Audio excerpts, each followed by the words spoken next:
তুমি বড় হয়ে কি করবে? বিয়ে। আমি বোঝাতে চাইছি বড় হয়ে তুমি কি হবে? জামাই। আরে আমি বলতে চাইছি তুমি বড় হয়ে কি পেতে চাও? বউ। গাধা, তুমি বড় হয়ে মা বাবার জন্য কি করবে? বউ নিয়ে আসবো। গর্দভ, তোমার মা বাবা তোমার কাছে কি চায়? নাতি নাতনি।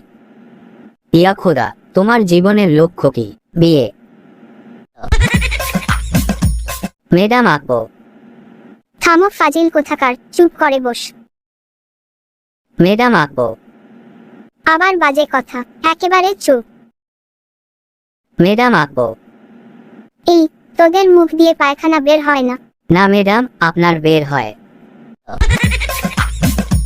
বলতো বল্টু, কোর্স বাংলা কি? ঘোড়া। আচ্ছা, তুন বাংলা কি? ঘোড়া। তাহলে পৌডার মানে কি? ঘোড়া। সবকিছুই কি গুড়া নাকি?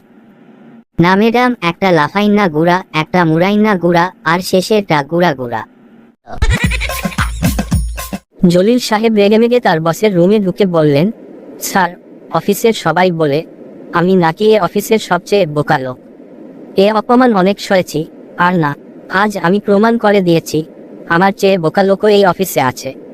বসো। তাই নাকি? তা কিভাবে প্রমাণ করলেন? জলিল সাহেব অফিসের গাড়ির ড্রাইভারটাকে বললাম, জলদি আমার বাড়ি গিয়ে দেখে আসো তো আমি বাড়ি আছি কিনা। ব্যাটা অমনি গাড়ি নিয়ে ছুট লাগালো। কত বড় আহাম্মক। বসো। হুম, তাই তো দেখছি। জলিল সাহেব, জি স্যার। কত বড় গাধা। আমার বাড়ি যাওয়ার কি দরকার ছিল? বাসায় ফোন করে আমার স্ত্রীকে জিজ্ঞাসা করলেই হতো। তো তুমি আমার মেয়েকে বিয়ে করতে চাও? জি।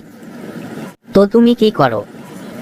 গতকাল জেল থেকে বের হলাম, এখন ভালো একটা চাকরি খুঁজবো। তুই এতদিন জেল খাটার পর কোন সাহসে আমার মেয়েকে বিয়ে করতে আসছিস? আগে কি করেছিলি? একটা লোককে মেরে ফেলেছিলাম। কেন?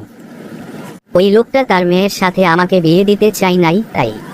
না মানে, আমার মেয়েকে যেহেতু বিয়েই করতে চাও তাহলে বিয়ের তারিখটাও বলে দাও।